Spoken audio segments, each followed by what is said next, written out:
Well, hello, everybody. Welcome. Thank you so much for joining us tonight. Good to see you guys here. There's 6 of us tonight. So I want to go ahead and around. I want to have everybody introduce themselves. I'll go ahead and start with you, Chris, down there. So, Chris, just tell a little bit about yourselves and about yourself to everybody out there.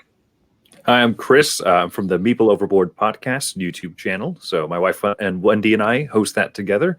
And so, yeah, I am probably the least accomplished person in this crowd. So I'm excited to hear from everyone else instead of myself. That is not true at all. It's not true at all. All right. And how about you, Marcus? All right. I'm Marcus Ross. I run Weird Games with my cousin, Kara Ryan. We make board games. Our games that we have published are Discount Salmon, Bees, and Let Her Go. Working on some other stuff. Not really too much I can show right now, but we're having a good time. Nice. Nice. And we got Emerson Matsuuchi. Hello, Emerson. Hi, how you doing, guys? My name's Emerson Matsuuchi. I'm also a game designer as well. And I guess the games I'm most notable for are Spectre Ops, Reef, and the Century series. Yes, that's right. Very good. And hello, Victoria. We got Victoria Caña. Hi, everyone. So I am an indie game publisher and designer at Cat Quartet Games, and I'm also a producer at Wizards of the Coast. Oh, very good. And last, now Fertessa, is that Allyse? Did I say that right? Mm-hmm. Yes. Oh, and Fertessa, Allyse, how you doing, Fertessa? Hello. I'm a game designer in Georgia, soon to be in Seattle, and I've done Book of Villainy and Wicked and Wise and Mansplaining. Wow, why does everybody seem to be moving up to the west coast of Seattle? The change in Seattle. The weather's really nice. Like a hot spot. That's what. So in order to just start the conversation going, Fertessa, I just saw you last weekend. Weren't you like moderating some things at Unpub or something or non-pub or something? Yeah, I got to moderate for Eric Lang's keynote, and then also for the Feedback Frenzy that was run by White Wizard Games. Mm-hmm. Oh, very good. You've been very active in the game design stuff lately, right? Oh yeah. I'm pretty active in the digital playtesting groups, and from there I go to like the online conventions and things. So try to keep busy. Yeah, and you're also part of Girls Game Shelf as well. Yes. I write for Girls Game Shelf, and I stream on their Twitch every Wednesday for a Teach Me How to Play segment. And then we're having Shelfapalooza in about a week or two. So tune in for that weekend of the 11th. Oh, what's that all about? Shelfapalooza is Girls Game Shelf with Lullapalooza, and we're just going to have our online playtesting, some really cool streams, and just having fun. Nice, sounds good. And Victoria, this is our first time joining us up here. Had a successful Kickstarter with Gladius. So tell us how that's going, Victoria. Oh, yeah. So that was super exciting. I was able to launch my first Kickstarter in February, and it ended in March, right before the pandemic really hit. So I'm excited. Right? Yeah, I'm excited that I was able to do that. I remember the weeks leading up. For people who are unfamiliar with how it is launching a Kickstarter, you're just like panicking every single day and nauseous. And like being sad laying around places. But afterwards, after it went well, it was very, very exciting. And now we're just working on getting it manufactured so that way we can ship out the game either at the end of this year or early next year. So you're going to be on time? Are you going to be one of those Kickstarters who are actually on time? I hope so. I feel like, COVID kind of shut down some factories for a bit, but I run a really tight ship, so I am working to get it on time for real. Oh, very good. Well, congratulations. That's really good. Thanks. Yeah. And how about you, Emerson? What's the deal with Foundations of Rome? Well, let's see. We just finished developing a co-op mode for Foundations of Rome. Or I shouldn't say we finished developing it, but we've come up with a fairly engaging design for a co-op mode. So it was a really interesting challenge of taking a game that did not have co-op at all in mind, when it was initially designed, and then trying to come up with a very engaging, interesting co-op mode that doesn't feel like it was slapped on. Aside from the fact that it is slapped on. Yes, I was just gonna say. So that's most recent development for Foundations. So, and we're just getting the files finalized. So they just sent me some other graphics, and just to make sure, just to cross our T's, dot our I's, make sure everything looks good. And that's going to be a process that I'm sure, Victoria, you're going to be going through that process as well, checking, double checking, triple checking, everything. Oh, very good. And are you, Fertessa, are you doing your own publishing, or you got somebody else doing that?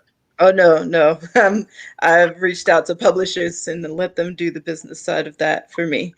So I just design it. Yeah, and I know, Chris, you just submitted your first game, you said, right?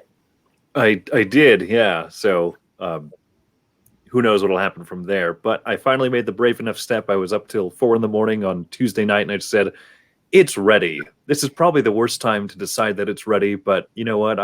Just for weeks, I've been fine-tuning every little thing I can, trying to make a sell sheet, which I've never done before. And, it's all those fun things that, a sell sheet seems like a board game's resume in multiple ways, especially in the fact that resumes are one of the most awkward things to write ever. So, and no one ever has any practice with it. So, I've been doing this for weeks, and so send. And I woke up the next morning. I wasn't full of regret, but I haven't heard back yet. So, what's the game? It is. So I'll just say vaguely, it's a roll and write version of a bigger game that I'm a very large fan of, and I just had the thought one day of what if you shrunk it down, made it like a quick little 30-minute type game, and I started toying around with it, and it ended up being fun, and so I've just been working on it for a few months, and I keep having fun when I play it. And I figure if I've played it now a few dozen times and it's still fun, that's probably a good sign. So I'll just be coy and say that much, until I get the rejection letter. Then I'll say, oh yeah, this company didn't want this thing, idiots. It's not a bad place to start. Just try it with more people, I guess. I'm that too. Yeah, I've been play testing with other people as well. It's limited, obviously, because of world events, but I made like a little tabletop simulator version of it. And I got to tell you, as awkward as tabletop simulator is in general, it's even more awkward for a roll and write game. I've seen roll and write do really well for like Zoom. Those work out pretty well for Zoom because you can pull up the sheet of paper, and people have like Photoshop or like use a PDF editor to fill in the things, or they can print it off. So that's been pretty good way to play test for roll and writes that I've seen. Yeah, so I tried a little bit of that. One of the people I was play testing with didn't have a printer and didn't let me know that ahead of time. So I was like, oh, this is a puzzle. Oh. So it's been a fun little time. So yeah, hopefully enough people have looked at it, and so hopefully it's in a good place. But other than that, like I said, I'm the least accomplished out of everybody here. Sounds like y'all have some great stories as well. So I'll absorb all of your wisdom. No, I'm even less, Chris. I don't have any games. I don't have anything. So I have nothing to share. But you run a convention. I understand. That's something a lot of us can't say we've done. I understand playing with other people's toys, and they haven't really given you permission to do so. I came up with a pandemic love letter mashup that I actually did get like into discussions with, but we didn't go anywhere else with it. I'm going to try and change it. So what part did you take? The environment. Was it the limited amount of cards? Was it the co-op? What part did you take, Marcus? Yeah, I took the co-op. I took the limited number of cards, so you'd still like have 2 cards and play 1.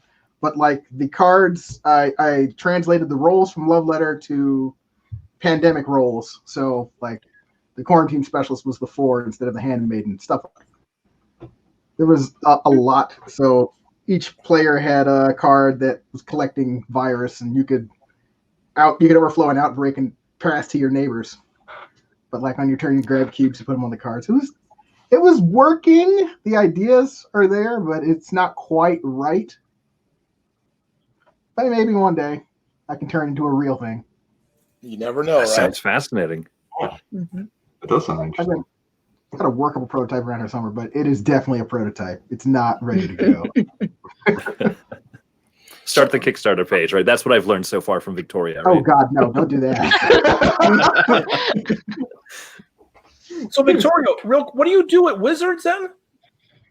Oh yeah, I'm a producer in Magic R&D. So that's what I do. For Well, those of us that's not sure what that means, what does that mean? Oh, yeah, so Correct. so Wizards of the Coast makes games like Magic the Gathering and Dungeons and Dragons, and I'm in the R&D department where I'm a producer. Right now I work on this thing called Secret Layer Drop, which are like direct to consumer, really cool special like drops we have of Magic cards with different art and stuff like that. So that's my day job. That's why I live in Seattle. Oh, okay. And what are you going there for work, Fertessa? No, I was going there for scenery change, but I do have a job there, so that's the bonus. Oh, wow, very nice. What do you be doing? I will be working for a board game company, but I can't say till I start, so that'll be cool. Oh, Exciting. that's really nice. Yeah, that is. And I'm Anna Maria is moving here too from Girls Game Shelf. yes, I'm super excited to be there with Anna Maria, so we can have board game nights, and I won't totally be starting from scratch, so that's cool. But what I currently do now has nothing to do with what I will be doing, because right now I do quality control with watches, and yes, Well, at least you still got a job, though, right? yes.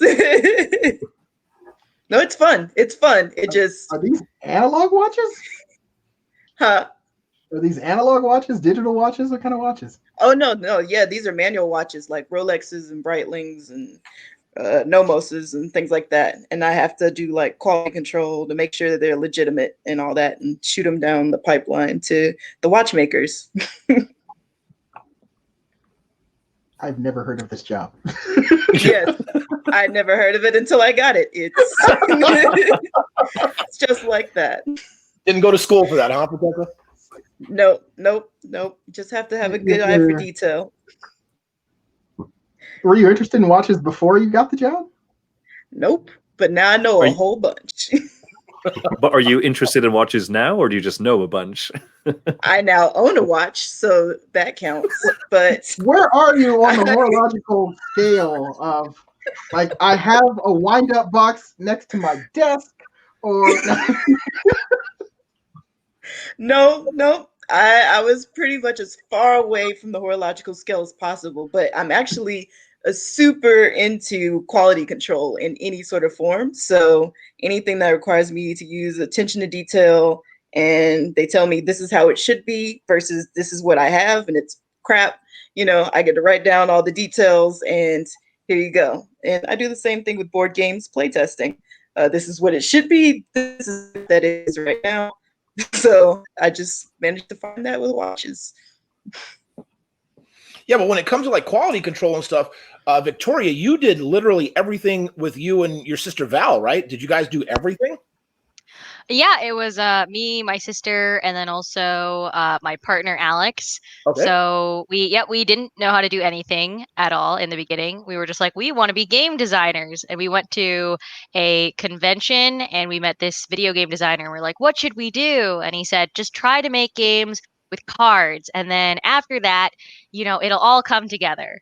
I don't know if it really does all come together right after that, but we did try making games with cards, which is what we did with Gladius. And then we thought we would try to self-publish it because we had no idea who publishers were. We weren't connected. We lived in New York City at the time. So that's why we ended up doing everything, like the game design, the art direction, the Kickstarter, the marketing, and now all of the logistical parts of manufacturing and then fulfilling the game. Oh wow! And like Emerson, do you do anything with your company at all still, or no? Like Nazca Games, or It started off as a publisher, actually. It was I actually came into this industry thinking that I was going to be a publisher and I was going to look at other designers' designs and publish them. and so forth. And the only reason I designed was because I was, like Victoria said, that we didn't know what we were doing. We're in New York City. Apparently, there's a lot of naive people in New York City that just do games. So I started off with the publisher route because I did not think that I could design a game, but I just forced myself to design a game so that I actually had something to publish to show that I'm capable at graphic design, I'm capable at doing some level of illustration and so forth, so that hopefully I can be a reputable publisher to then start publishing other designers' designs. And I've met some folks that said, no, you're a terrible publisher, but you can do some design work. Why don't you just stick with that? And so I went down that route. So Nazca Games is now a design studio. So we are going to be working on not just tabletop design, but also doing some digital implementations and things like that. So I guess we're leaning a little bit on the digital side of things. But when it comes to analog production, publishing, now that's being handled by other publishers. So what's going to be your first then? I'm sorry? What's going to be your first project with Nazca? Well, actually, you'll see the logo, the Nazca Games logo for pretty much any of the games that I designed, so usually in the credits. I did have this harebrained idea that maybe I can get other designers to kind of fall into this umbrella, and then we can actually become a little bit more of a design studio, similar to, say, like a design studio like Prospero Hall, which has done many, many games, so that we'll be more of a design collective than just one person. So, but that was my harebrained idea. I'm not sure how far I can get with that particular idea. Yeah, but what's his? Doesn't Antoine Bauza actually have like a physical location over in France that they do that? I'm not familiar with. I know Antoine is from France. I'm not sure where his studio is based. But I think they have a collective, right? Like him and a couple of other people, like Theo Riviere and I think Ludovic Montblanc or whatever. Yeah. I think they have like a studio or a collective where they just get together, and he's actually got a physical place where you can go and do your prototypes and they play test and all that kind of stuff. Were you going to be doing something like that? No, that's actually a fairly good idea. Before the pandemic, I actually did host a game design night here, so you can see this is my office, and we would sit at that table over there and we would play test, and we'd invite other designers to come to play test. So in a way, I guess we were doing something in a similar space, but we never really formalized anything, and it certainly wasn't under like a Nazca Games sponsored or subsidized event or anything like that. It was very, very informal, more just sending the word out and say, hey, if you guys want to come play test your games, you can come out if you're in the Long Island area. And you're in Long Island right now? Yeah, I'm in Long Island, but to be fair, I'm 2 miles away from the edge of Queens, so I'm close enough to New York City to keep that naivety as part of our mantra there. Yep. Well, I'll just be the first to say, Emerson, that many of us are grateful that you ended up becoming a designer by accident. So thank you for that. Well, thank you. I appreciate that. Yeah, because it's interesting because I know you said with Century, you specifically wanted to design a game that was a Euro cube pusher, right? So you had a goal in mind that you wanted to accomplish. Yes. When people have asked whether I start with a theme or do I start with the mechanics, when I look back, I've always started with a question. I know that sounds a little pretentious in a way where I'm trying to kind of break the mold, but it is fairly true that with Century, I started with a question when I was playing. It was like Kalis or Lords of Waterdeep. Basically, a lot of Euro games where you're converting some resource to another, and I enjoyed that aspect of the game. And I thought to myself, so the question was, can I just distill just that part of the game that I enjoy and make that its own game? So I just took that particular concept and just slapped together a prototype, and I took that to the next playtest group in Manhattan, and it seemed to have worked well enough that I was able to iterate on that design. So, but that's where the concept for the whole cube pushing Euro came from, was that it was just it started off as just a thought experiment, and then it just kind of took it. Some people have said that it designed itself. I think that's the phrase, is that it was a game that kind of designed itself. Okay. And how about you, Victoria? What was your impetus for the start of your game?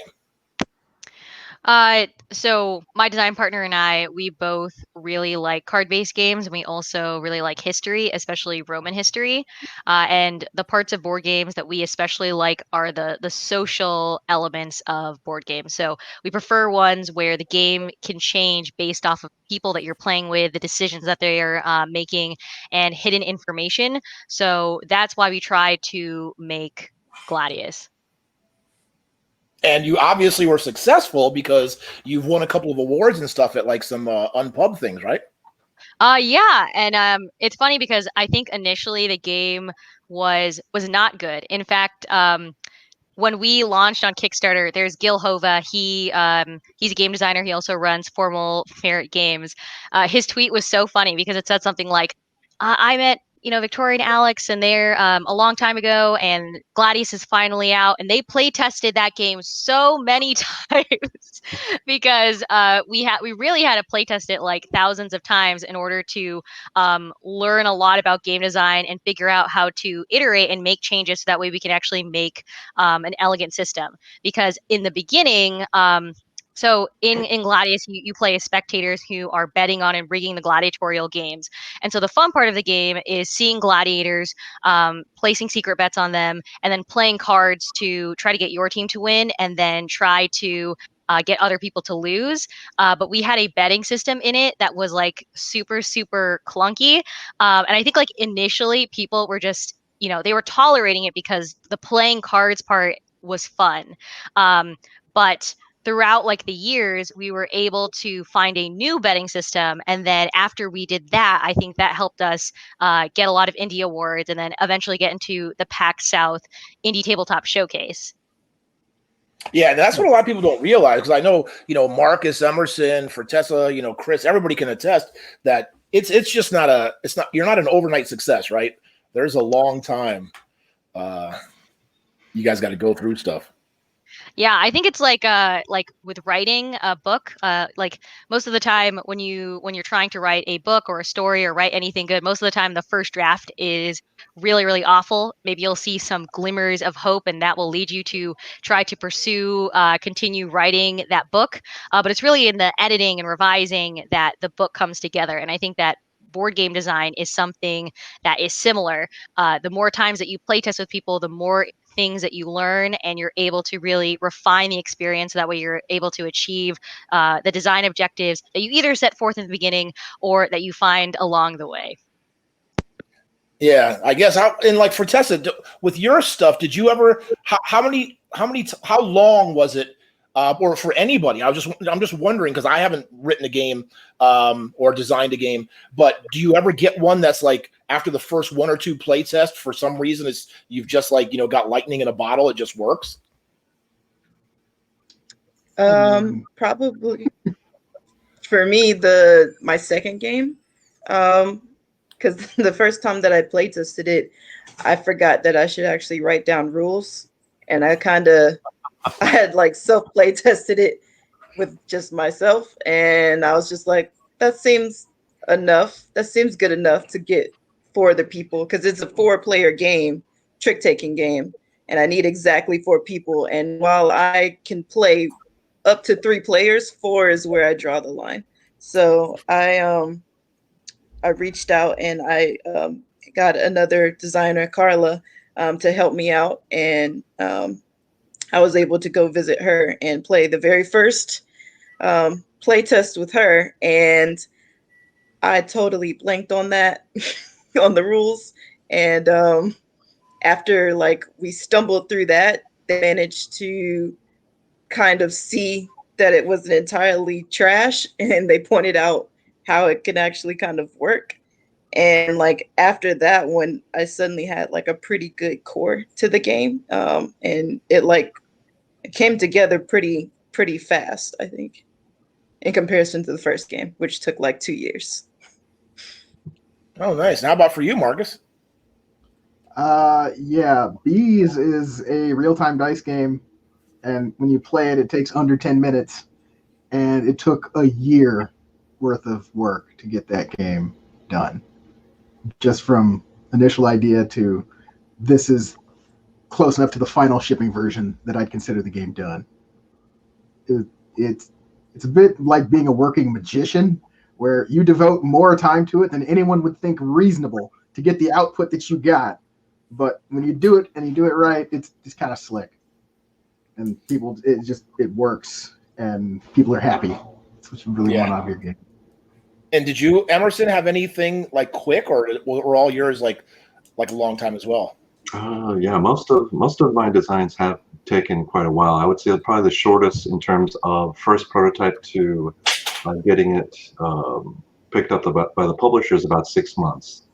It's probably the quickest that I've had in terms of getting something ready to be pitched to a publisher.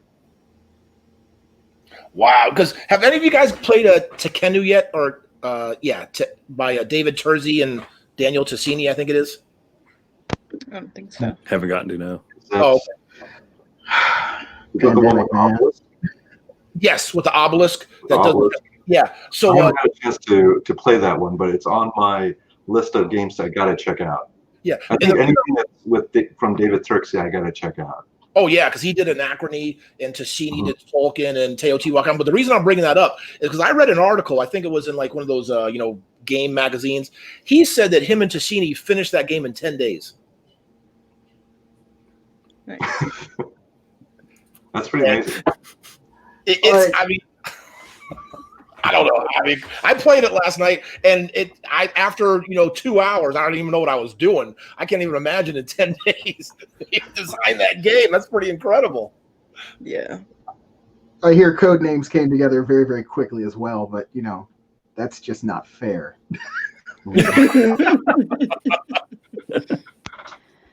I think you can design a core game system pretty fast, but then to actually refine it, I think they probably leave out the secret playtesting parts where they fix up the rough edges. Or they just got lightning in a bottle, like you said. True, but I mean, I guess when you're somebody like, I guess who has those games like Solkin and Teotihuacan and Anachrony, and I guess their backgrounds, they were engineers and stuff. Certain designers just they got certain mindsets, right? So I think they're just more adept to be able to come up with stuff than others might be. A whole lot of us are computer programmers. Yeah. I mean, I am, Emerson is, Yeah. and I bet if you took a poll, you'd be lightly surprised how many actually. I don't think it's an accident that there's a lot of some of the best game designers. A lot of them come from mathematics, psychology, academics, engineering, computer science. So you'll see quite a bit of that. And I don't think it's an accident too. I think it's just sort of just the way we think of everything in terms of systems. So I think that I guess the more I do design, the more I draw parallels between game design and designing software. So you have interconnected parts. Each one has their own set of variables. They work together. They link together in certain ways and things like that. So game mechanics, you can almost see them kind of like APIs. So you have one module. It'll plug into this module. So you do something here and it has an effect on the other module. The same way that you roll dice and the placement of that dice will get you resources. So you have that particular part. So your API is, okay, the pips on the dice is your input value for the next one. I'm sorry, I'm geeking out. I apologize. Ignore me. No, that's totally fine. Keep going. That's totally fine. He's absolutely right. Yeah. When you say API for the slower people in the group, what does that stand for? Oh, I'm sorry. It's an application programming interface, and it's gosh, how do I describe it in a non-technical term? Twitter has an API. So if you were to design your own program that is able to send tweets that is not like the Twitter website, you would program against Twitter's API. I'm still not quite sure what that means. Half follow, yeah. I am not a computer. I don't know anything about technology. So I guess the best way to describe it is an API is sort of like the set of keywords that you would use to communicate something. So if you wanted one system to communicate to another system, this is sort of like the language you need to speak in order to communicate. It might be a more of an analog way of describing it. Oh, okay. Because I always thought, is there, like, does anybody think there is a secret formula to, like, designing games? Does anybody think they know it or found it? I don't think there is, because people enjoy games in different ways, and also everybody's perspective is different. So what works for one person wouldn't work for another one because their brain's not translating the world in the same way, I think. And I games think are if so anyone different. here knew the formula, they'd be streaming from the yacht, right? I guess that's Ryder Knizia. Then you'll have to ask him. Yeah, there's a You missed your mathematician. chance. Yeah, there's a mathematician. Because it's funny, because have all of you played Splendor and Ticket to Ride? Mhm. Okay, because I thought, as far as a secret sauce, because I wanted to design a game after Splendor came out in that time period, and trying to find the secret sauce or whatever, and I was like, you know what? To me, they're the exact same games, and I'll tell you why. Think about it. So they can both only do three things, right? So you have the one thing where you can take colored resources, and you have two options of how you take them. Right? And Splendor, it's the same thing. You either take three different, two of the same. Ticket to Ride, you either take two or one wild, right? So that's exactly the same.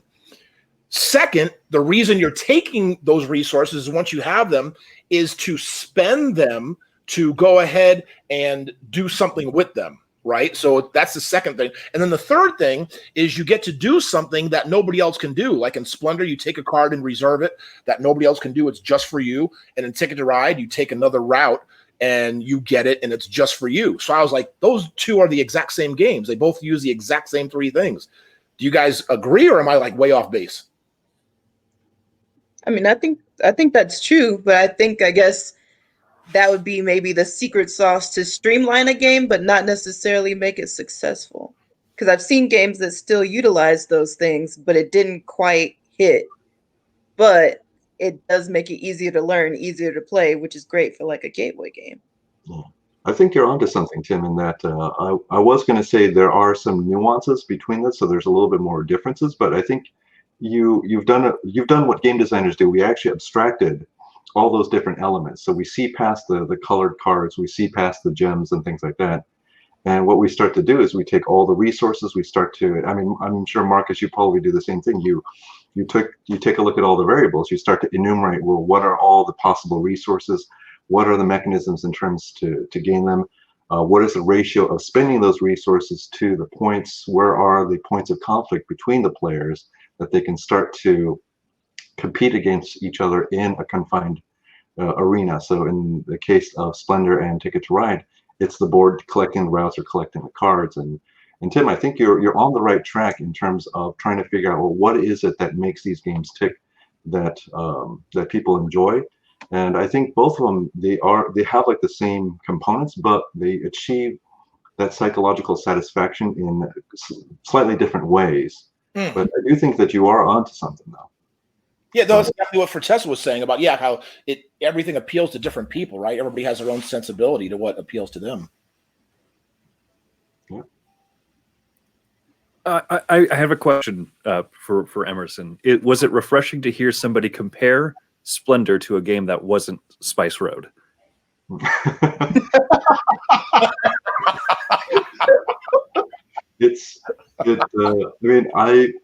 I actually like Splendor quite a bit, so I always get flattered when people do make the comparisons, because I think Splendor is a great design. So, and it hits on this one particular like psychological, I guess, pleasure point in a way, without trying to sound too kinky, but it's something that you take great pleasure in when you're able to it's that feeling of, I call it player progression. People say engine building, but engine building's gotten to be a term that is so ubiquitously used to describe so many different games. But it's the sense of, there's an arc in the game. Players are progressing. Their power levels, will increase during the course of the game, and that's part of that satisfying feeling that you're becoming stronger and stronger. So it's not just Splendor, you see it in all kinds of RPGs, any kind of a leveling up system. And it's really just the foundation of that gamification psychology that is so appealing to us at a very, very like a very primal level. We really, really enjoy those aspects of it. So, but going back to your question, is it refreshing to have some other game other than Spice Road compared to Splendor? Absolutely, and I think that anything that can be compared to Splendor is in really, really good. It has a really good standing if it can be compared to that, because I think Splendor's a great game. Yeah, I think so too. But like Victoria, when you were designing yours, and since this was your very first time, you had no experience, per se, as far as designing games and stuff. What did you think that you were trying to go for that you thought people would like? Was it just because of what you liked, or what were you going for, you think? Yeah. So in the beginning, I think if you go about design in a methodical way, which at the time we were not doing, like maybe you would have a question like Emerson has, maybe you would have goals. In the beginning, we didn't really have fully fleshed out goals. Like the audience for the game we're trying to make a game that's fun for us, and also a game that we can play that can bridge the gap between people who are gamers and people who maybe haven't really played that many games before. Like for example, in New York City, which is very different than Seattle, it's a lot harder to find people to play board games with in New York City. We would play games like Eric Lang's Rising Sun, and we played it with the full, I think it's like 7 people or 8 people that you could play with, and we had some experienced gamers, and we also had people who were like, yeah, the last board game I ever played was like the Friends trivia game. But they were able to have fun playing Rising Sun with everybody else, because Rising Sun is a very fantastic game.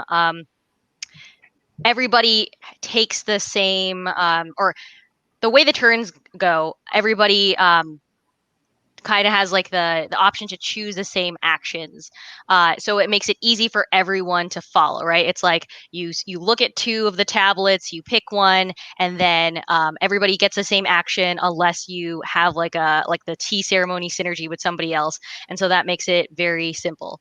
But anyways, like going back to figuring out how to design Gladius, we were just trying to tweak the experience in between each playtest in order to allow people to have the most fun. And in the beginning, like I said, we actually weren't sure what the fun part was. We had to ask people, like, what do you like specifically? And many people would give us a bunch of different answers about what they liked. And they had different opinions on where they wanted to take the game. So for example, when we went to conventions like Metatopia, where there were a lot more experienced game designers, they wanted us to make it a heavier, more strategic game. But then when we played with more casual gamers, they said, we like the chaotic aspect of it. We like the fact that you could go play with one of your relatives, and even if they don't really know what's going on, there's enough luck in the game that they have a chance to win at the end. So we were figuring out what we wanted the game to be alongside designing and play testing the game. And then, like for you, Chris, were you just forced because of the pandemic and being locked in to make a game? Or, you know what I mean? Were you forced into it, or have you always been wanting to try to make a game? Oh, I've wanted to try making a game for years now. My very first idea was, I've jokingly said my first idea came from a dream, because I was in business school at the time. I was in an accounting class, and there was a little fictional company that was in the textbook. Every time we had to do like a balance the books equation type thing, it was always for this company called Pizza Roma. So I literally dreamed up a board game called Pizza Roma, and dreamed out rules. And so when I woke up, I thought, that's a very funny little dream. And so I'll try and make it. And it ended up being like 3 parts Settlers of Catan and 1 part Settlers of Catan, but worse. And so, it's been years since, and I look back at it, and it has all of the pitfalls that I'm sure every person who first makes a game says, ooh, it needs this and this, some of this too, and it just didn't work. It was a mess. And so, I've had ideas bounce around for a while, but being locked indoors and not having game nights out with other people and everything, that I definitely sat down and said, what can I make in the roll and write space that would be fun? And so that's kind of where I've started, and I have some other ideas as well, and nothing. Some of them come together and click pretty quickly, but I think it helps. Kind of like I said, one of the things I did was make a distillation of a bigger game that already exists. So it's kind of fun.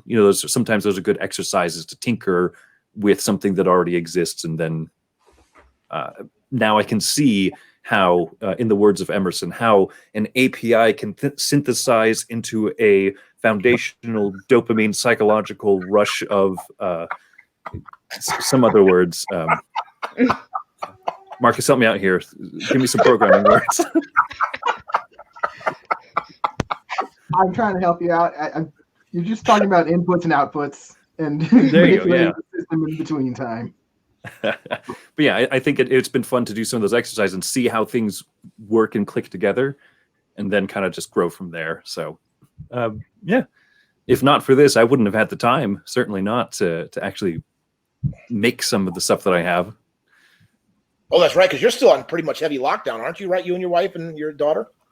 Yeah, we're just being extra cautious, health concerns in the family and stuff. So, I mean, I would love to come by your cafe, Tim, but we're just being extra cautious. So. Oh no, of course you need to be cautious. You need to be. So I know I'm just getting over mailbox. Days.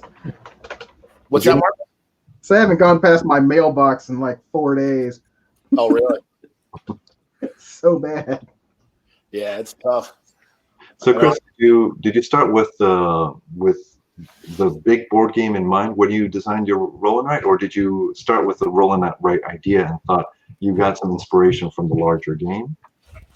I mean, I set out from the beginning. I said, what if I took this game and made it a roll and write game? And it's one of those games where there's dice in it, but they're not necessarily rolled. They're used to track different things. And I said, what if you rolled them? Kind of like you said, Emerson, like it's starting with that question. Right. Like, what if you took this element that is not really an element of luck, but you turned it into a luck element, but then you have different choices, and then those dice can kind of, the strength of those dice can kind of grow in different directions, and so there's different colored dice, and they can mean different things for players at different points in the game, and so it started from this question, and then it kind of grew into something that was fun, and there's this mildly successful roll and write game called Gone Shun Clever that people seem to like because you fill in a box that lets you fill in another box that lets you fill in another box. So people like combos. Let's just put that, let's put that type of thing in here. Yeah. And so it's yeah, I mean that's been the most exciting thing that I've worked on is filling in boxes that let me fill in other boxes. But people seem to take to that. Yeah, you're inputting into the dopamine API right there. Yes. Oh, jeez. All these words. I didn't know I was getting an English lesson here tonight. What the heck? I assume that's what people like. To kind of answer your question earlier, Tim, I know people have different levels of how quickly they want those like dopamine rushes, that nice happy feeling. But if you're playing like a Ticket to Ride, laying down a big route, you just get that rush of excitement. Seeing some people build, and you're like, I need this space, and being able to play those cards before someone cuts you off. Those are the moments that I live for in games. That nice rush. And so for me, whether I win or lose, if I've had a lot of those, fun little psychological rushes of dopamine throughout, I tend to find that to be a good game. So I don't know. Oh, yeah. Maybe that's part of the magic juice there, Well, of course. I mean, right? Every game, essentially, that's your goal, right? Is to make sure people really love it, and hopefully they all are getting some kind of emotion generated from playing your game, right? One of the things I'm trying to petition with the publishers I work with is I want to change the win condition for all the games to be the person who had the most fun is the winner of the game. Victory points are the tiebreaker. Mm-hmm. How are you going to measure that? So far, they're not biting on that one. Yeah. No, but that's interesting, Marcus, because because again, Fertessa said, different people have different things, and what's fun for me may not be fun, right? My fun may be different, so that'd be weird. How would you do that? Yeah, how would you do that? Yeah, so it's interesting. Some people in my group are actually talking about this because, for example, when you're playing role-playing games, apparently in role-playing games, what you're trying to do is make sure that everybody has as much fun as possible in the role-playing game. But that's very different than board games where, like most of the time, the goal is you want to win either individually or collectively. And so, I like based on your group, you might have people who might check out of the game because they feel like they definitely won't win. You might have sore losers, you might have sore winners. And I think that trying to make a movement to make sure that people have fun, regardless of whether or not they win or not, is something that's important. Like for me, sometimes I will play games competitively. And I will really try to win. And there will be moments where I know, okay, well, I definitely, or there is a significantly higher chance that I will not win this game. I won't get first place. I won't get second place, but I will still try to find fulfillment out of this game for other reasons. Like I get to hang out with my friends, or, oh, it's great. I get to use my brain and hopefully become smarter and learn new things. So yeah, trying to find fulfillment out of games rather than just getting first place necessarily, I think is a good thing. Yeah, I think that's like in a 5-player game, 4 of the players are going to lose. So your game has to be fun to lose, which is not obvious. Yeah, but with that being said, for example, like for one of my just favorite games of all time that I love is Agricola, right? And regardless of if I win or not, if I just have personally a good game, then I'm fully satisfied. You know what I mean? Like if I know I made the right decisions, did that, I'm fully satisfied whether I win or not. I'm just mad if I have a crappy game. If I look back and I'm like, oh yeah, I should have done that spot there. I should have done that, and I mess up. I'm upset at myself. So I don't necessarily have to win to enjoy myself, even if it's a competitive game. Right. So like even after you've lost, you're thinking about the game. Like, what could I have done differently to change that outcome?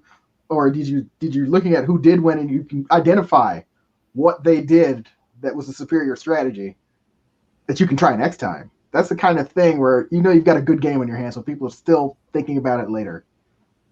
Yes. Yeah.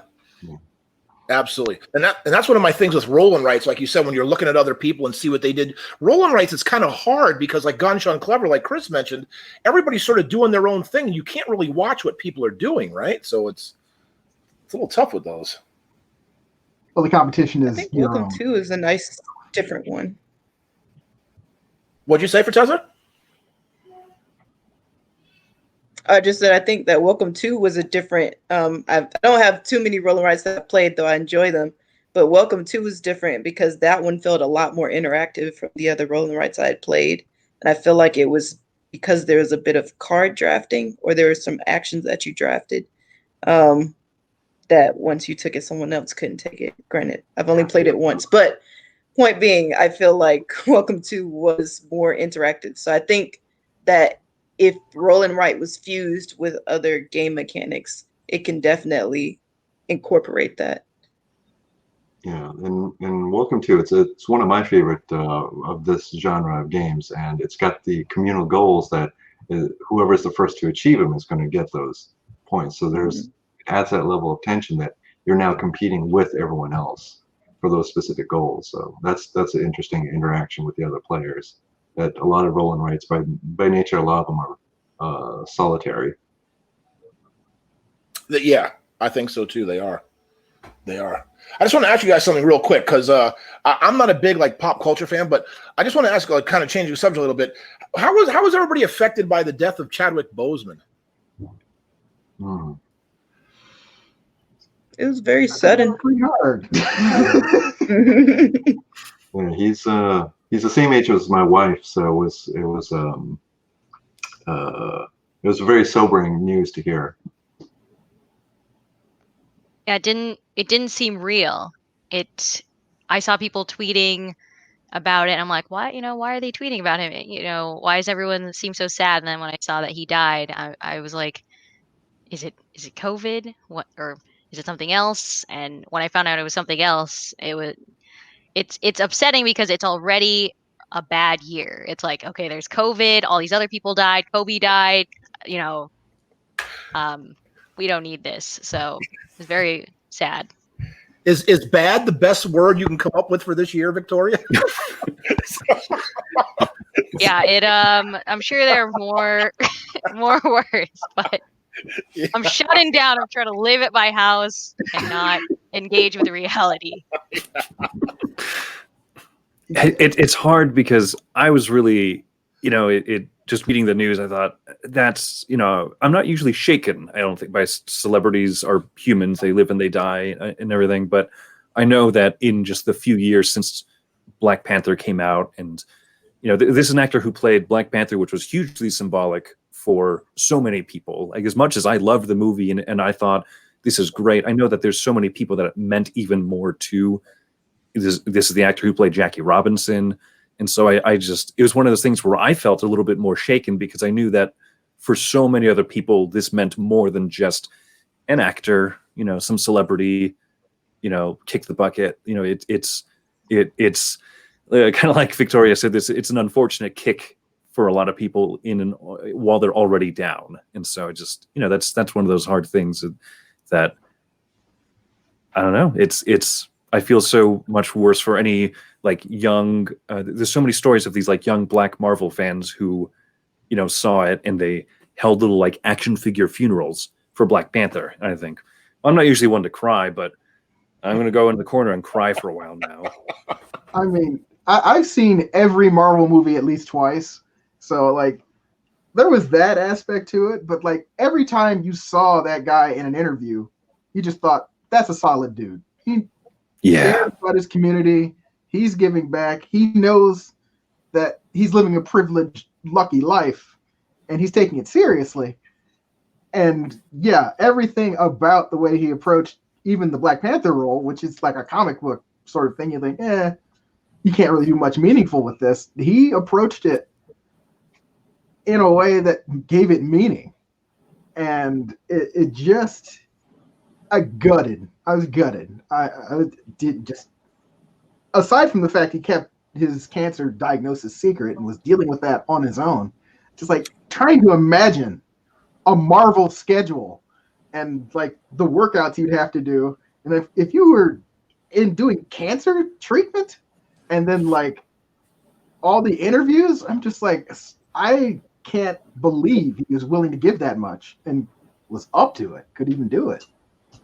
Yeah, exactly that, Marcus. What you said, that's what affected me. Because I'll be, again, I guess I shouldn't probably admit this. I've never seen Black Panther. So I've never seen the movie. I did see James Where do Brown. you live? I'm coming to just...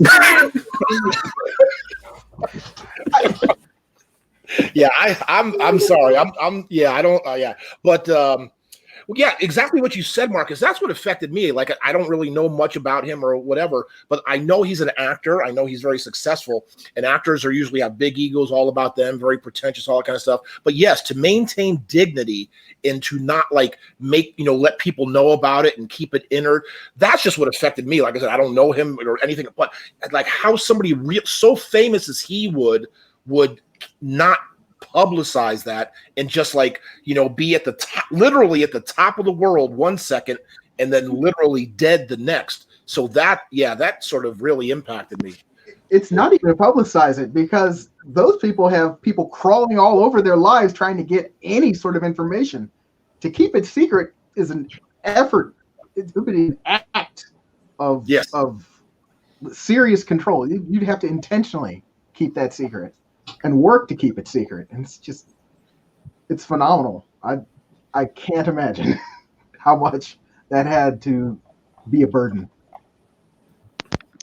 Yeah, I think I watched an interview where he talked about how he met two children that had terminal illnesses, and they were really, really looking forward to the Black Panther movie. And he talked about how he was so surprised that a movie could mean so much to them when it was just like a comic book hero. And it was probably because of that experience and maybe talking to other fans or hearing about other fans that he really wanted to keep that information private so he could he could do the role justice and let that movie and that character be. Yeah, it was quite yeah, especially like, you know, again with everything else going on, right? It's just another thing to add on top of everything. Sorry guys, did I bring the mood down? I cannot believe you have not seen this movie. You need to. Do you have Disney Plus? Do I have what? Disney Plus. It's on Disney Plus. No, don't have that. Yeah, no, you know, the truth of the matter is, so when the pandemic, right? So when the COVID hit and everything kind of shut down, and you had to watch a lot of TV, everybody was stuck inside. I started realizing, I was like, man, I watch a lot of like stuff, you know, like Forensic Files and 48 Hours, these kind of like murders, and I was like, man, I need to watch some more later. So, because yeah, so I probably should watch the Disney Channel. Hurting me. Now, Tim, I know that you're not. You self-admit that you're not big into nerd stuff, like across the board. Like board games is pretty much it for you. Am I right in saying that you probably don't really have to have seen like all the Marvel movies before? I don't think you need to have seen a lot of them, right, to appreciate Black Panther. It stands on its own really well, right? I will tell you that like the things that are in Black Panther that tie to the other movies, there's so very little that it's irrelevant. It sits alone very well. So yeah, watch it as soon as humanly possible. Oh my gosh, you have to watch this movie. But wait, so he wasn't like that. That was an existing character. This just wasn't a brand new. Like the Black Panther wasn't just like brand new. That was already an existing character. Yeah, that character's 50 years old. Yeah. Oh, is it? Yeah. Yeah. It's just, you know, that's not something they've put money into. And yeah, well, they finally put some money and they put talented people in charge of the script and the production crew, and just it's an amazing effort. And yeah, I am sad they're not going to be able to make another one with Chadwick Boseman. So yeah, I know, it's so amazing how, you know, like people, you know, talk about, the Black Lives Matter and stuff going on, and a lot of people think that a lot of the civil rights and all these kind of things were ancient history, you know, that they were so long ago. But I mean, yeah, like to make a movie like with all black people, with black stars, black heroes, and all that kind of stuff wouldn't have happened even 20 years ago, probably. You know, Hollywood probably wouldn't have done that. And now to think that, you know, they do that and look how successful it was, to see that, you know, not only black people, but everybody had an appetite for something different, you know? Everyone except for you, Tim. You got to fix that, man. You have to watch the movie. Except for me. I mean, it's not just that it's a black movie. It's a movie with a predominantly black cast that had this kind of budget. You're not going to see the Harlem Nights. It's like it's a big tent movie for everybody, but it has a black story.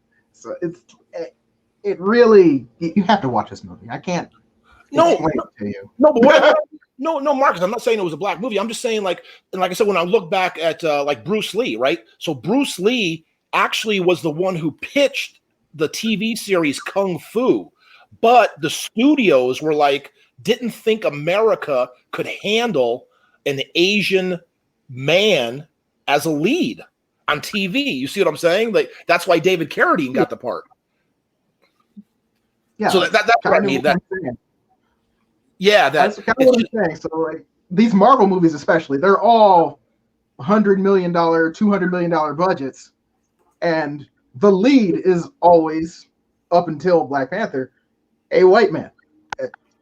You can have a supporting cast, you can have people, but they're largely contained. Like this is this one guy's job; he's not a complete character.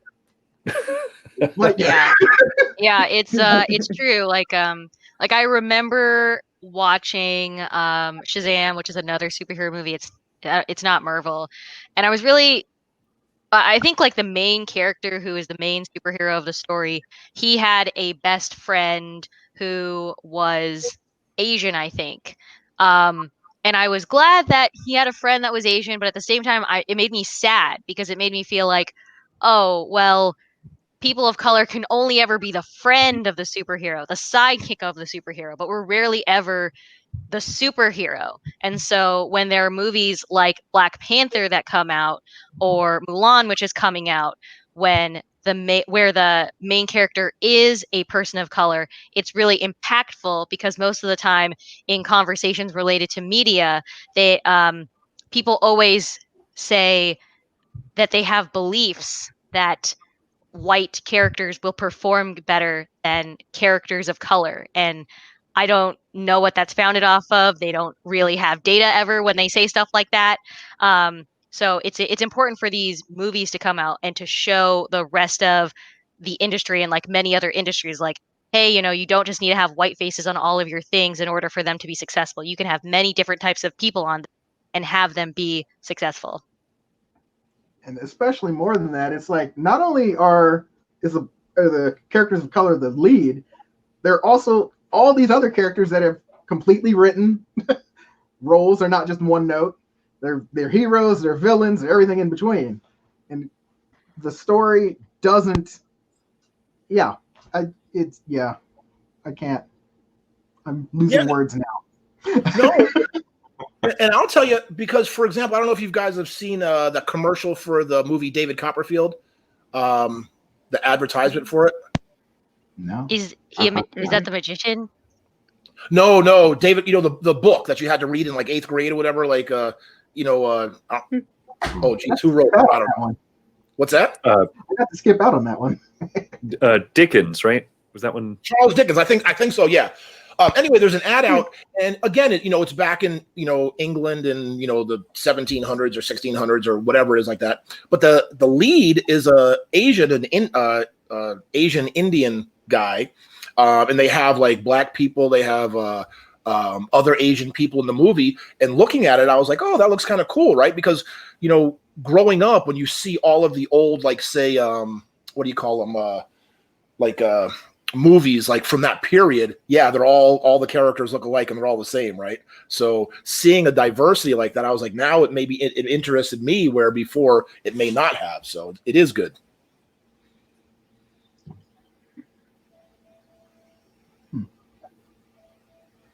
So what do you?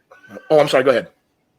Oh, I was gonna say. I mean, yeah, it is interesting when I don't know. Growing up, like the only Asian-led movies that I ever saw were martial arts films.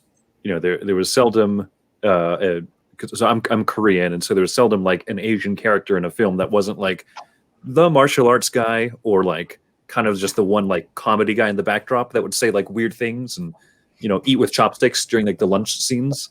So you're like, oh, okay, cool. Like, hey, look, not everyone is that like that same type of thing. And so I haven't seen an ad for that. I'll go look it up.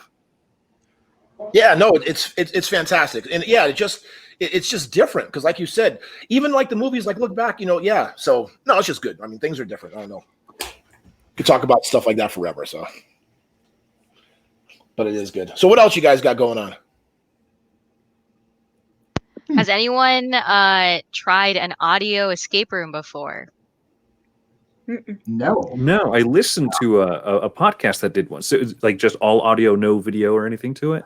Yeah. So I recently went to a virtual birthday gaming convention where one of the events was they had a game designer of these audio escape rooms run a couple of games. And so it's kind of like it's like doing an escape room, but as a role-playing game.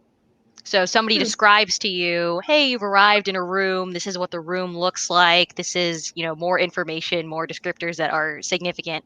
And then you and other people get to say stuff like, can I touch the table? Can I look at the box on the table? Can I open this lock? Can I try to enter these numbers in the lock? And so it was a lot more fun than I thought it would be. And it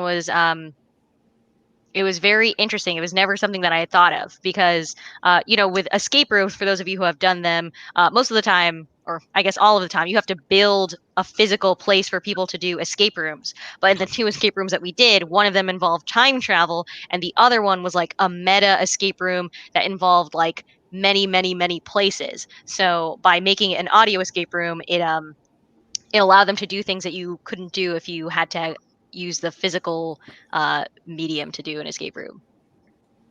So Is you it- said somebody that runs the game? Experience? Yeah, I think the designer, her name is Jen McTeague, and I think she actually has run this escape rooms on this podcast called Escape This Podcast. So it's really fun, and I think that the escape room documents might be online for free somewhere. Huh. No, that does sound interesting. Yeah. When you said I- audio escape room, the first thing I thought of was there was an app called I think it's Papa Sangre. It's an app, and it's a game that you play almost entirely through the audio cues.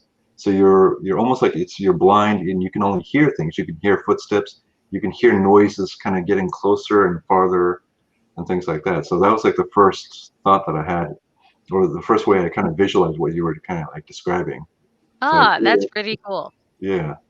Yeah, and this one, in addition to that, in this one, I guess there are some visual elements of it actually. Like somebody is talking to you and describing stuff. There's no video, camera, chat, or anything like that. But you do take notes if you want to take notes. And then at certain parts of the room, you get clues, and they usually send you a Google Doc where you'll have some puzzles that you have to solve and stuff, or you'll have like different clues. You have to use those clues to try to unlock other locks and stuff like that. So it's not 100% auditory. Yeah, I guess it's not 100% auditory. It's more like a virtual. It's like largely audio based, but with some visual elements. Yeah. So it's like D&D version of Myst. Yeah. Yeah, stuff like that is cool because here in Vegas, I don't know if you've heard about it, Chris. There's a restaurant where you eat completely dark. So you I don't have heard about that. Yeah. yeah. Have you heard about that, Fertessa? Yeah, I think that was on an episode of a TV show, and I can't remember what it was, but yes. Yeah, and like the servers wear those what do you call it, night vision goggles and stuff like that. But yeah, so the people don't even know what they're eating, have no idea what they're eating, and it's completely dark. Sounds like a I great think it was place How I for- Met Your Mother. Oh, it could have been, yeah. You know, if I was still single, I guess I might take a blind date there. Yep. It's called Blackout.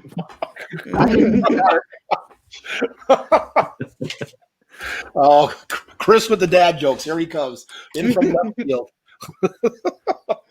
Yeah, I think I would be hesitant to eat there myself. Yeah. Have you eaten there, Tim? I have not. You know, it's one of those kind of things. Again, right? You there's stuff you just maybe want to try or do for the first time and do once, put it on a bucket list. But I don't know. That'd be kind of weird. I mean, like we've like lost electricity in our house and tried to eat without just random a little bit of darkness, and that's weird. I can't imagine eating in complete darkness. It's especially not even in your house. You know what I mean? So like you don't know what they put in front of you. Yeah. Yeah, I actually had to eat in close to complete darkness once when Hurricane Sandy was in New York City. All the power went out in my dorm, and we had to cook on the oven by like lighting matches and holding a flashlight over it. And we baked cookies on the stove, and then we just had to like eat through the illumination of our phones at a table. Yeah. Where'd you go to school in New York? I went to NYU. Oh, okay.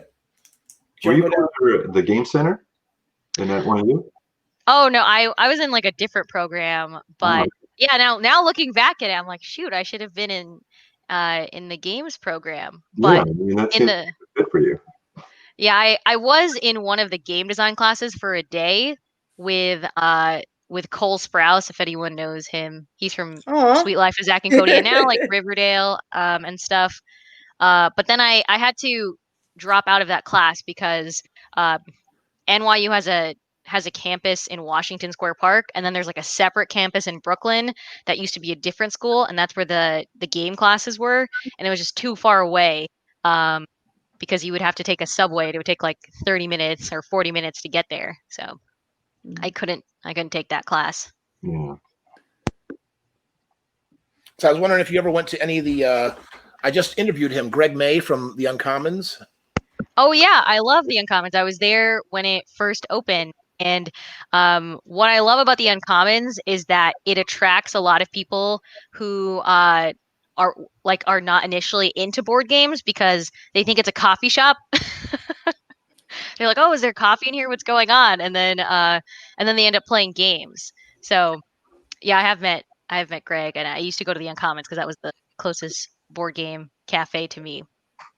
Yeah, I would travel all the way from Brooklyn to go to the Uncommons too, and it was really quaint. It was quaint. It was a great place, and I thought that one of the most ironic things is that they always had like these big games like Twilight Imperium, and Eclipse, and all these big games. And if you look at the tables are really cafe-sized tables.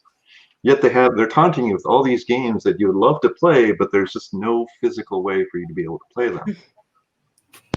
Yeah, that was the best part of moving from New York to Seattle is I used to live in like a tiny studio apartment, and I had this like barely 4-person IKEA table that I used to play Rising Sun, which I don't know how I did that. And now I have this like 8-person table from West Elm, so it's a lot better to play board games when you don't live in Manhattan. Yeah. Well, that's where they all started, the board game cafes, like in Asia, right? That's where they first came, had them because of that situation. A lot of people live in smaller apartments and stuff. And then the places, if you go out to, just like the Uncommons, they're small as well. And that's why they did the cafes, because people didn't have the room in their own houses to play. So that's why we need board games to be smaller, like Oink games, so then we can fit more at our house and we could fit more at our board game cafe. So yeah. Or if they're small, like what is it? The like Raiders of like Architects of the West Kingdom and stuff like that. Just make a bigger box for all that stuff. So. Oh yeah, that's true. Or the tiny epic games. Yeah, all those actually small. Put up a little. Shem put up a teaser picture. There's a Paladins of the West Kingdom expansion coming out, which I'm very excited about because that's a game that I love. And so he put up a teaser picture on Board Game Geek, and he was chatting with people in the comments below, and he said, first things first, I know people are going to ask, will there be like a special collector's box? Yes. Next, I'll answer questions, what game change mechanisms happen? It's ridiculous because that game actually, in shrink wrap, Architects of the West Kingdom, the box was about 1/4 inch like above the bottom, like it couldn't even fit, like in shrink wrap. It didn't close properly. That's just ridiculous. I've seen that before, where they stack the punch boards, but once you've punched everything out, then everything is supposed to close properly. So I think like my copy of Brass had that, where the lid stands about like almost like 3/4 of an inch higher when you first purchase it, but once you punch everything out and you take out all the excess punch board and you bag everything, and then you're able to close the lid. And I thought that was clever. Yeah, you're absolutely right. I got it right here, and it's got that half inch sitting right there because mine, wall of shame right there, and still in shrink. Yeah, It's embarrassing.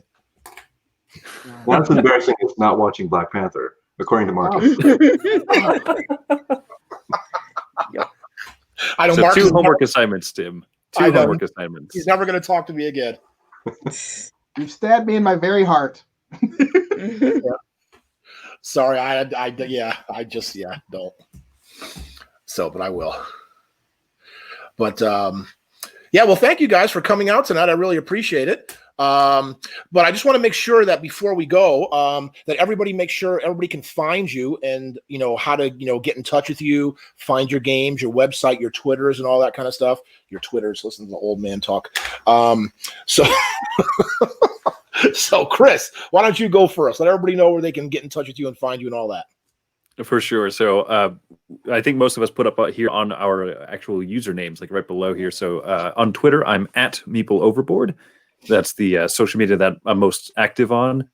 And so that's for the podcast that I do with Wendy and myself. And we have a YouTube channel as well, where we've been putting up a lot of playthroughs recently of games, just, nice top-down angles of different games that have been coming out, and so that's kind of where we're most active. Oh, nice, very good. All right, and Marcus, how about you? Yeah, you can find me at Waterbury Games on Twitter. I am also on a podcast. It's specifically about Lovecraft Country, so I'm doing that as those episodes come out with the House of Afros, Capes, and Curls. I think you can catch those on YouTube when those come out. What is that? The House of Afros, Capes, and Curls? What is that? That is a nonprofit run by a friend of mine here in Omaha. It mostly uplifts Black people, people of color, in nerd spaces. So we're we're doing board games, we're doing movies, we're doing television, we're doing art, we're doing books, we're doing basically everything. Oh, nice! Just like encourage more interesting hobbies. So Go ahead, Chris. Oh, Tim, I was just going to ask you, because I know that you, like you say, you're not big on pop culture stuff. Do you know what Lovecraft Country is? Oh yeah, I mean, I know it's by Jordan Peele. That's all I know. Yeah, he's a producer on it. He's Yeah. a producer on it. The showrunner is Misha Green, actually. But it's a fantastic show on HBO. It's challenging, actually, because they take a lot of like civil rights era history and they mix it with Lovecraft horror, and you've got stuff happening each week that it's like the tension is both with racism and with monsters. Yeah, it is. Yeah, I had read an article mix about that because apparently H.P. Lovecraft was a rabid racist. Oh, famously. Yeah, and it takes place in what they call a sundown town, and like that term, I don't know if you guys have heard about it, but apparently a sundown town is where like Black people back in the 50s and 60s, or even earlier, like before the sun comes down, you better leave town because it's not safe for you anymore. Or you need to be inside, actually, or kind of, and that's supposedly what Lovecraft Country takes place in, right? The first episode is very specifically about sundown towns, but they jump all over the place. They're doing all kinds of different things. But yes, that's basically the idea of a sundown town. It's like both the people and the police force are openly racist. So anything could happen to you, and no one will care. Right. So those themes are a lot to play with. Yeah, almost like stuff going on today. All right, Victoria. Yeah, Victoria, how about you? What do you got going on? My Twitter is here. I don't know how to point at it. There it is. Victoria Caña, that's my name. And you can find Gladius. If you look up Gladius Kickstarter, you can throw in Cat Quartet Games if it's not showing up. Cat Quartet Games is also our Twitter, and we have a website, so that's where you can find me. Oh, okay, very good. And how about you, Fertessa? I didn't put my handle there, but my name is there, and if you spell @ and Fertessa, you'll find my Twitter. And also, if you spell my name, you can find me on Facebook. Just let me know that you're friending me, so I know that you're not like a spam bot. And I'm on BGG. I keep work in progress threads for the majority of my games, so you can find me there as well. Oh, and when do you have anything coming out soon or no? No. My first game, Book of Villainy, should be hitting Kickstarter, but that'll be like Q1 of 2021. So still waiting on that. Oh, okay. I don't have an exact date. All right. And how about you, Emerson? My handle's always @Nazca Games, so that's the one that I use for BGG, Facebook, Twitter. Try to be as consistent as possible. But the best place to reach me is probably on Twitter. I think that's the one that pings at me the loudest. BGG is probably the worst place because I don't check my Geek Mail nearly often enough. So, and in terms of what I've got going on, I got Foundations of Rome, which will be hopefully reaching backwards. Hopefully the beginning of next year. So that's the big release. And then the other one is the Metal Gear Solid board game, which we're hoping to get out by summer of next year. And that's still we're crossing the I's, dotting the T's on that one as well. Oh, very good. So let me just ask, because I know Emerson, I could be wrong, but I think I'm right. You're the only full-time game designer. So Fertessa, Victoria, Marcus, or Chris, any of you would ever want to be a full-time game designer or are working towards that? Well, I work full-time in games. It's fun. Recommend. Yeah. Yes. You Fertessa? So hopefully, what I'll be doing when I get to Seattle will be game producer. So I think that's kind of close, but I think I would really like to do game development as well as design my own games, but maybe not my own games full-time, development full-time. And you, Marcus? I'd love to make that transition, but I got bills. It's like, if you're looking here, this is not Alan Moon. It's not.